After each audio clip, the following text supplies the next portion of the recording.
बिहार में राजनीतिक सरगर्मी काफी तेज है और इसी बीच सड़कों पर पोस्टर वॉर शुरू हो गया है। इसी सिलसिले में लालू प्रसाद यादव के 73वें जन्मदिन के मौके पर जेडीयू की तरफ से एक पोस्टर लगाया गया और 73वें जन्मदिन पर 73 घोटाले दिखाए गए, जिसका जवाब देते हुए आरजेडी नेता मृत्युंजय तिवारी ने कहा कि हम इस तरह की ओछी राजनीति नहीं करते हैं। बिहार की जनता को पता है कि किसने कितना घोटाला किया है। बिहार में सियासी पारा अब परवान चढ़ने लगा है। पोस्टर वॉर शुरू कर दिए हैं। तमाम पार्टियां एक दूसरे पर पोस्टर वॉर से हमला कर रही है और इसी बीच राजद सुप्रीमो लालू प्रसाद यादव का जन्मदिन मनाया गया, लेकिन जन्मदिन के मौके पर भी पोस्टर वॉर से उन्हें शुभकामनाएं दी गई। हमारे साथ मृत्युंजय तिवारी मौजूद हैं। जिस तरह से कल लालू प्रसाद यादव का जन्मदिन था, लेकिन जन्मदिन के मौके पर भी पोस्टर के जरिए उन पर हमला किया गया। 73वें जन्मदिन पर 73 प्रकार के भ्रष्टाचार में उनके नाम सामने पोस्टर के जरिए दिखाए गए हैं। क्या कहेंगे आप? देखिए, ये राजनीति का संस्कार, घिनौना चेहरा कल सामने आया। अब यही लोग, ऐसा चरित्र जेडीयू वाले का ही हो सकता है। हम लोगों की परंपरा तो रही है, भारत की राजनीति की खूबसूरती रही है कि हम भले राजनीतिक रूप से एक दूसरे के विरोधी होते हैं, विचारधारा की लड़ाई होती है, लेकिन जन्मदिन के मौके पर, शादी ब्याह में हम एक दूसरे के यहाँ जाते हैं, बधाई देते हैं और शुभकामना देते हैं। लेकिन इन्होंने जो कल करतूत किया जेडीयू वालों ने, झूठे अनर्गल बेतुके आरोपों का एक लिस्ट जारी करके बैनर लगा दिया, ये इन्होंने बधाई देने के बदले, हम बधाई का तो उम्मीद नहीं कर रहे थे, लालू प्रसाद जी को इनकी बधाई की जरूरत भी नहीं है, क्योंकि लालू प्रसाद जी की संपत्ति है बिहार की 12 करोड़ जनता का आशीर्वाद। इसीलिए आज राष्ट्रीय जनता दल, लालू जी की पार्टी, सबसे बड़ी पार्टी है बिहार विधानसभा में। लेकिन कल जेडीयू वालों ने ये पोस्टर लगा करके अपनी जगहसाई कर ली और हमें तो इस बात का गर्व है, फक्र है कि हमने तो राजद के, आरजेडी के प्रदेश कार्यालय में अधिकृत रूप से ये 55 घोटाले, 15 साल 55 घोटाले एनडीए का है, लिस्ट टांगा है। प्रसारित राष्ट्रीय जनता दल, झूठ की टोकरी, घोटालों का धंधा। नीतीश कुमार से सवाल पूछा गया है, तेजस्वी यादव जी ने अपने से खुद पोस्टर लगाया है, हम तो सीना ठोक कर उनसे सवाल पूछ रहे हैं, लेकिन उन्होंने तो पहले जनादेश का चोरी किया, अब चोरी छुपे पोस्टर भी लगा रहे हैं। नैतिक बल नहीं है कि हमारे सवालों का जवाब दे सके, हमसे आर पार आमने सामने की लड़ाई लड़ सके। जो राजनीतिक रूप से हमसे लड़ाई नहीं लड़ सकते, वो इसी तरह के करतूत करते हैं। झूठे आरोप कितने दिनों तक लगाएंगे? एक ही कैसेट कितना बजाएंगे? बिहार की जनता सब देख रही है और बिहार की जनता ने मन बना लिया है, इस बार के चुनाव में इनको उखाड़ कर फेंक देगी और इनका सारा सपना धरा रह जाएगा। एक ही कैसेट बजाकर लालू प्रसाद जी के परिवार पर आरोप लगा करके, झूठे अनर्गल बयानबाजी करके 15 वर्षों तक सत्ता का मलाई खा लिया। अगर इतने हम बुरे थे, इतने लालू प्रसाद जी घोटाले किए हैं, तो फिर 2015 में लालू प्रसाद जी के गोद में आकर के सरकार क्यों बनाया था इन्होंने? इसका जवाब नहीं देते हैं। मुख्यमंत्री जी 85 दिनों से घर से बाहर नहीं निकल रहे हैं, जनता के बीच में नहीं जा रहे हैं। गरीब जनता परेशान है, मजदूर मर रहा है, भूख प्यास से लोग तड़प रहे हैं, इस पर नहीं बोलते। विशेष राज्य का दर्जा का क्या हुआ, इस पर नहीं बोलते। वेंटिलेटर आया कि नहीं, केंद्र से स्वास्थ्य व्यवस्था पर क्या सहायता हुआ, केंद्र से मिला, इस पर नहीं बोलते। जैसा कि आप कह रहे हैं कि मुख्यमंत्री जी अपने घर से बाहर नहीं निकले, लेकिन सत्ता पक्ष की तरफ से ये बातें कही जा रही है कि देश के पहले मुख्यमंत्री ऐसे हैं जो लगातार तमाम जिलों पर नजर बनाए हुए हैं, लगातार वीडियो कॉन्फ्रेंसिंग के जरिए उन तक मदद पहुंचाने की कोशिश कर रहे हैं और हर एक पर वो निगरानी कर रहे हैं। देखिए, वर्चुअल डिजिटल, इसके माध्यम से आप एक्चुअल स्थिति की पता नहीं कर सकते। पूरा देश जानता है, हमारे आरोपों का छोड़ दीजिए, आप लोग खुद जानते हैं। क्या माननीय मुख्यमंत्री जी बाहर निकले संकट काल में, जब गरीब मजदूर पैदल चलने को मजबूर हुए, हजार हजार किलोमीटर, छोटे बच्चे को गोद में लेकर के गर्भवती महिलाएं, हमारी बहन, माँ बहन आ रही थी पैदल, उस समय डबल इंजन की सरकार क्यों चुप थी? एक बेटी अपने बूढ़े बीमार पिता को हरियाणा से साइकिल से बिठा कर लाता है, उस समय मुख्यमंत्री जी कहाँ थे?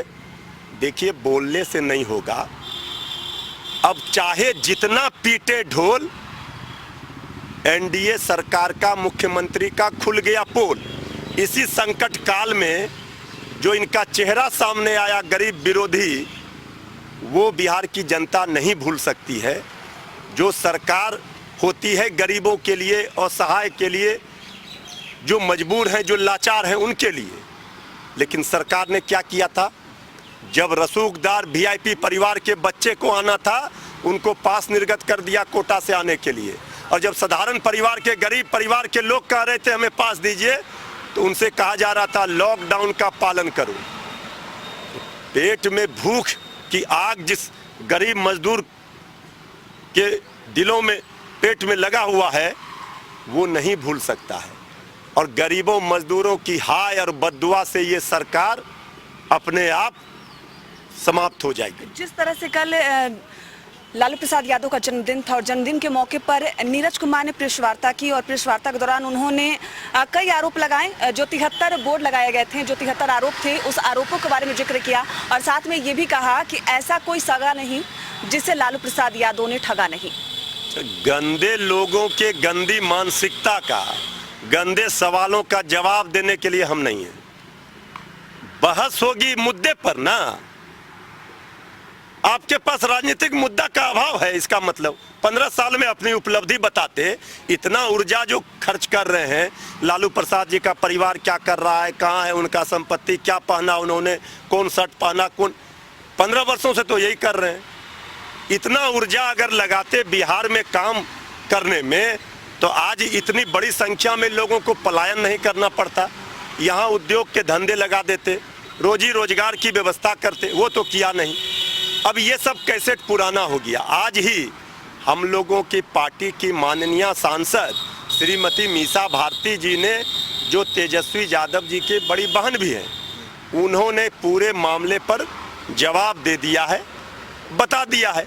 ये पारिवारिक मामलों पर और व्यक्तिगत हमले, इससे घटिया राजनीति, ओछी राजनीति और कुछ नहीं हो सकती है। अगर हिम्मत है, अगर जनता के लिए काम किया है और बिहार की जनता का विश्वास है, तो आमने सामने बहस करो। आमने सामने राजनीतिक विषय पर बहस के लिए हम तैयार हैं। राजनीतिक लड़ाई नहीं लड़ सकते हमसे, तो पारिवारिक आरोप गलत लगा रहे हैं, इसका जवाब हम नहीं देंगे। परिवार के ही, उनकी बड़ी बहन ने दे दिया है। हमारा ये कहना है, ये लोग इस तरह का आरोप इसलिए लगा रहे हैं कि चुनाव नज़दीक है और तेजस्वी यादव जी के ओजस्वी प्रतिभा से ये घबराए हुए हैं। तेजस्वी यादव जी के लोकप्रियता से, उनकी स्वीकार्यता से बिहार की 12 करोड़ जनता ने मन बना लिया है तेजस्वी यादव जी को अपना आशीर्वाद देने का। तो बेचैनी तो उनकी बढ़ेगी। लालू प्रसाद जी के एक ट्वीट पे ही माननीय मुख्यमंत्री जी को बाहर निकलना पड़ा। बौखलाहट में सत्ता पक्ष क्यों है, ये तो दिख रहा है ना कि चुनाव नज़दीक है। तो हमारा तो सीधा आरोप है, जो आरोप उनको लगाना है, जितना लालू जी के परिवार को गाली देना है दे दे। बिहार की जनता को इतना बता दे कि हमने ये 15 काम किया। डबल इंजन की सरकार में विशेष राज्य का दर्जा दिला दिया, जितना पैकेज माननीय प्रधानमंत्री जी ने कहा था वो दे दिया। अब ऐसे लोगों का, जेडीयू के बारे में आदरणीय प्रधानमंत्री जी ने कभी गांधी मैदान में कहा था, जेडीयू का मतलब झूठा दावा, झूठा नहीं। माननीय प्रधानमंत्री जी उस समय जब 14 में आए थे गांधी मैदान, तो उन्होंने नरेंद्र मोदी जी ने कहा था जेडीयू के बारे में, जेडीयू का मतलब जनता का दमन, उत्पीड़न। और माननीय नीतीश कुमार जी ने कहा था बीजेपी का मतलब बड़का झूठा पार्टी। हम लोग कह रहे हैं जेडीयू का मतलब जनता, हम लोग आरजेडी कह रही है। जेडीयू का मतलब नरेंद्र मोदी जी ने तो पहले बता दिया, जनता का दमन, उत्पीड़न, वो दिख रहा है। हम लोग कह रहे हैं जेडीयू का मतलब झूठा दावा, दलील, अनलिमिटेड। झूठ बोलने की भी एक सीमा होती है, अनलिमिटेड बोले जा रहे हैं। जनता का आक्रोश बढ़ता जा रहा है, उसी आक्रोश को डाइवर्ट करना चाहते हैं। इसका कोई फल मिलने वाला नहीं है। अब अपना बोरिया बिस्तर समेटे और अपना राजनीति जनता भुला देगी इस बात। जी बिल्कुल। तो विपक्ष का साफ कहना है कि सत्ता पक्ष की तरफ से ओछी राजनीति की जा रही है और वो इसका कभी समर्थन नहीं करते। उनका साफ कहना है कि जो सत्ता पक्ष है अनलिमिटेड झूठ बोल रही है और इसका जवाब जनता उन्हें चुनाव में जरूर देगी। अपने सहयोगी अभिषेक के साथ विनीता मिश्रा, पटना।